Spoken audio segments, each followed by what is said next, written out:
Chapter audio, get the video up nice and large. All right, coming in and out of the cold again. All right, Jim Bollinger, MH. This video is not going to be posted for the students, perhaps. Maybe it will be, I don't know. But I want to have a discussion about the merits of the quadratic formula, the pluses and minuses. Is it really worth the time and effort to be teaching it any longer? I have my questions about that. So I'd like to explore that topic with you as to whether or not time can be spent better in other areas. So let's just start with a basic quadratic, x squared plus 10x, and the area statement, measuring area in terms of the history of the discipline. And so let's talk about area. There's lots of ways to get area: circles, trapezoids, etc., triangles. Rectangles seem to have the most import in the history of the study. So let's write this area in factored form, which means in summation here, x squared plus 10x is now written as a product, x times x plus 10. Okay, so all well and good.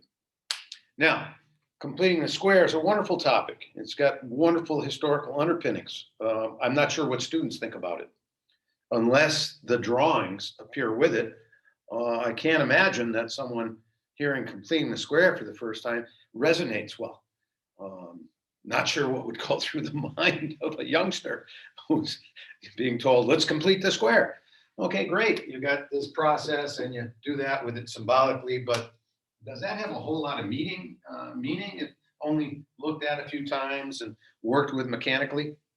I think it's very important to actually do the geometry of it, to make a calculation that measures the same area on the left, on the right, as a square. And to cut to the chase, you got an x plus 5 and an x plus 5, and that gets us x squared plus 10x plus 25. And then subtracting 25 would be useful to get back to the same situation as the left side. And there's wonderful usages for this, for putting squares, moving into Pythagoras, putting circles in graphing form, ellipses, hyperbolas, things like, very useful. Don't get me wrong, very useful. And it should be taught, and it needs to be taught. But I think in the context of making the longer side shorter and the shorter side longer, that discussion has to be had. All right, so the applications are there, and the usefulness in solving equations, using inverse operations where you can here use inverse operations, and you can't there, because in order to use inverse operation on a square, you need a square root. And if it's not a square, pretty hard to apply a square root to a non-square. So very useful applications. Now, moving forward, what I think should be stressed. Again, this is all about quadratic formula. We're not even at the quadratic formula yet. Okay? But understanding the A term of a quadratic is essential in this application. Understanding its purpose, what it came from, what it means, and this is not stressed. Right now, I have heard experienced teachers talk about the A term of a quadratic as the slope of the quadratic, which couldn't be further from the truth. All right, it just has to be looked at in a more we have to delve more deeply into looking at it and understanding it as instructors in order to give our students an accurate picture of what's going on. All right, and I'm going to do that in about 2 minutes from now. All right, so moving along here. Ax squared plus bx in factored form is useful. So factoring, making a rectangle, factoring out the common factor, which is x, and then ax plus b, useful, because then you can talk about roots, minus b over a. Doesn't matter if it's to the left or right of 0. We're not sure at this stage, but we don't know if we have a cup shape up or cup shape down, but just showing cup shape up is useful. And then we can find that, oh yes, the average of the roots minus b over 2a actually has significance in giving us a minimum or a maximum, depending upon whether a is positive or negative, of our quadratic. Very useful, extremely important topic to talk about the 0 squared situation as being the smallest, the minimum output of area. -1 gets us 1, -2 gets us 4, -3 gets us 9, 1 gets us 1, 2, et cetera, et cetera. Very useful discussion to be had. And even now is a good time to talk about why the rate of change at the vertex is so flat, so close to 0, by just looking at 1/4 times 1/4, what you get for an answer versus 4 times 4, for instance. You know, the acceleration when you get past 1 and the lack of acceleration from 0 to 1. I'm not sure there's probably a better way to say that. Just trying to get some ideas across here. I think it's important that we talk about rates of change prior to calculus. As a baseball coach, I don't think I'd be asking students to learn the double play when they're 12, 13, or 14. You got to start sooner than that if you want to, you know, have a person be able to think intuitively on a baseball field. I think we got to start talking about different topics at a younger age level to start to percolate some of those ideas in our students if we want them to learn to think mathematically. So it's very important to determine why minus b over 2a is so important and where it comes from. You can do that by asking your students to actually, the stronger students perhaps, to come up with a quadratic formula themselves from the non-completing the square format, from the, ax plus b over 2a squared plus c situation here, having them solve that, working that out. I should have the video up a little higher. All right, I think this is very useful from a mechanical standpoint, dealing with, you know, some more complicated fractions, a lot of useful mathematics that come from that, and showing students this, I think, is a rite of passage. But working from it from the standpoint of, what makes 0 squared? Oh yeah, minus b over 2a, so you got to write plus b over 2a in order to create that, in order to create your minimums and maximums. I think that's more useful discussion to be had. Once that is accomplished, then we're in graphing form from an easier perspective. Okay, I think the easiest way, I'll do a quick graphing form as an alternative to the completing the square method. It's really based on completing the square. So let me just put something in graphing form very quickly from left to right. And because I'm on a whiteboard here, I'll take a little poetic license in the constant term there. So let's look at 2x squared minus 20x plus 7. And let's just write it from left to right.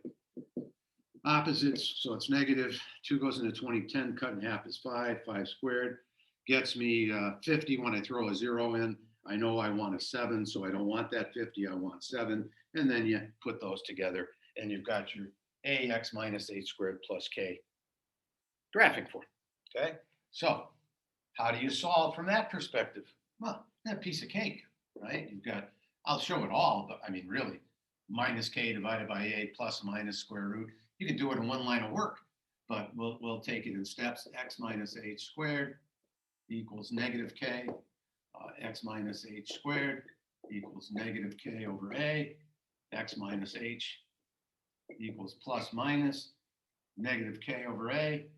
And then, of course, you got x equals h plus or minus the square root of negative k over a. Okay, now let's do that with, obviously, the trick here is to understand a.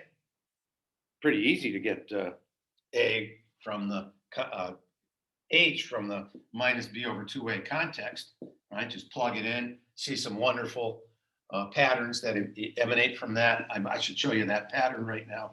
So let's go back to y equals 2x squared plus 20x this time, plus 7, just something like that. So you got your 2, you got your x, they're both positive, so it's a positive.